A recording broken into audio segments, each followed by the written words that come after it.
మీ personal interviews మరియు వ్యాపార ప్రకటనల కొరకు ఈ నెంబర్ని సంప్రదించండి. నమస్తే, వెల్కమ్ టు మనం టీవీ. ప్రస్తుతం మనతో పాటు ఉన్నారు హోమియోపతి డాక్టర్ చైతన్ రాజు గారు.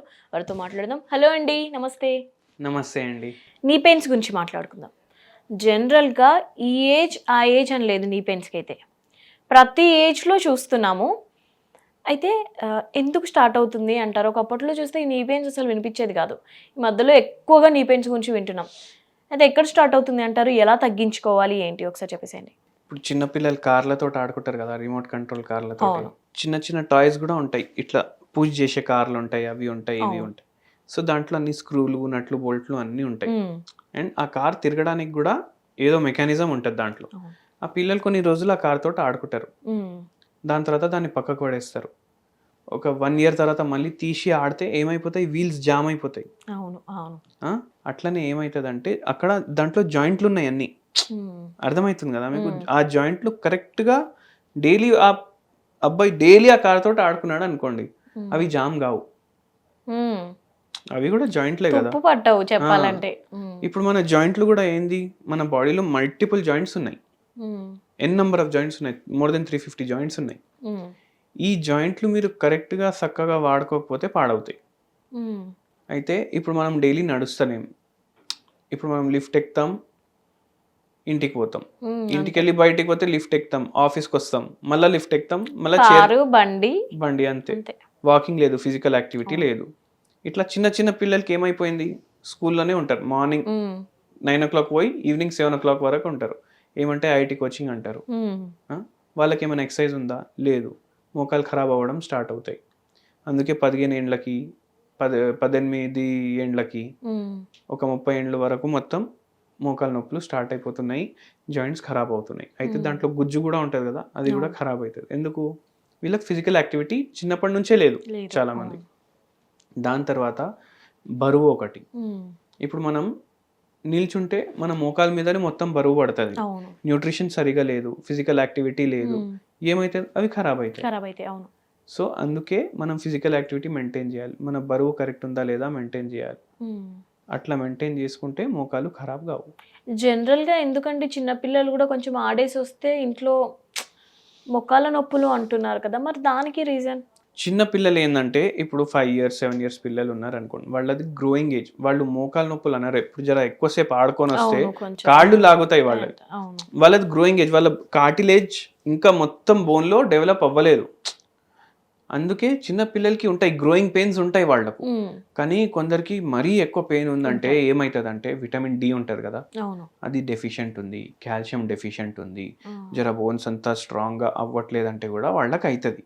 అందుకే పిల్లలకి విటమిన్ డి కరెక్ట్ ఉందా లేదా చూసుకోవాలి.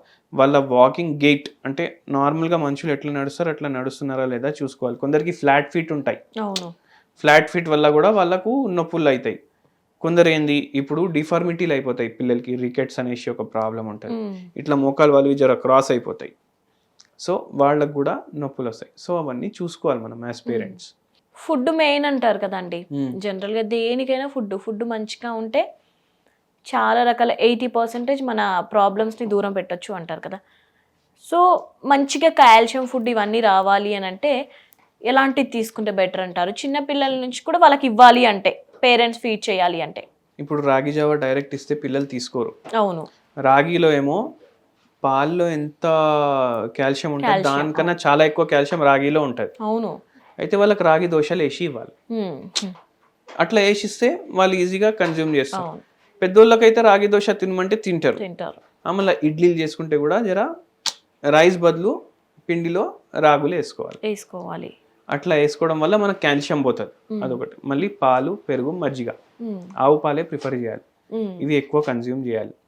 ఇప్పుడు నాన్ వెజ్లో కూడా ఉంటుంది కాల్షియం. కానీ ప్రాబ్లం ఏమవుతుంది అంటే ఎక్కువ నాన్ వెజ్ తింటే కొలెస్ట్రాల్ పెరుగుతుంది, హార్ట్ ప్రాబ్లమ్స్ వస్తాయి, మళ్ళీ ఇంకా లావు అవుతాం. అవును. సో అందుకే వెజిటేరియన్ సోర్సెస్ చూసుకోవాలి మనం.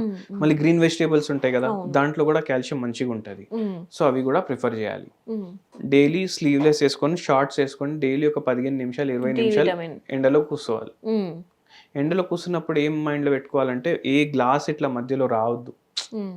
ఫుల్ స్లీవ్ వేసుకొని కూర్చుంటే కూడా లాభం విటమిన్ ఉండదు. డి ప్రొడ్యూస్ అవ్వదు. అవును. గ్లాస్ లోపటి నుంచి కూడా ఎండ పాస్ అయ్యి వస్తే విటమిన్ డి ప్రొడ్యూస్ అవ్వదు. సో ఇవన్నీ మనం మైండ్లో పెట్టుకోవాలి. ఎస్. అయితే హోమియోపతిలో ఎలాంటి మెడిసిన్ ఉంటుంది అంటారు జనరల్గా నీ పెయిన్స్ వాళ్ళకి?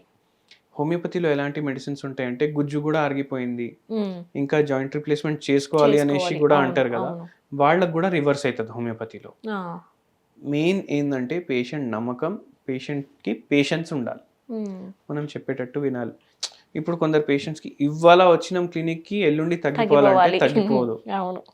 సో అది వాళ్ళు మైండ్లో పెట్టుకోవాలి. టైం పడుతుంది కానీ దేవుని దయ ఉంటే మొత్తం మంచిగా అవుతుంది. జాయింట్ రీప్లేస్మెంట్ చేస్తారా లేదంటే హోమియోపతి మెడిసిన్ ద్వారా? హోమియోపతి మెడిసిన్స్ తోటే without surgery, without any intervention మళ్ళీ మోకాలు నొప్పులు అన్నీ పోతాయి. దేవుని దయ ఉంటే జాయింట్ కూడా రిపేర్ అవుతుంది. జనరల్గా ఇంట్లో ఎవరైనా చిట్కా ఫాలో అవ్వాలి అనుకుంటే గుజ్జు పెరగాలి దానికి అంటే ఏదైనా చిట్కా ఉంటే చెప్పేసేయండి. మీకు పారిజాత ఆకులు తెలుసు కదా? అవును.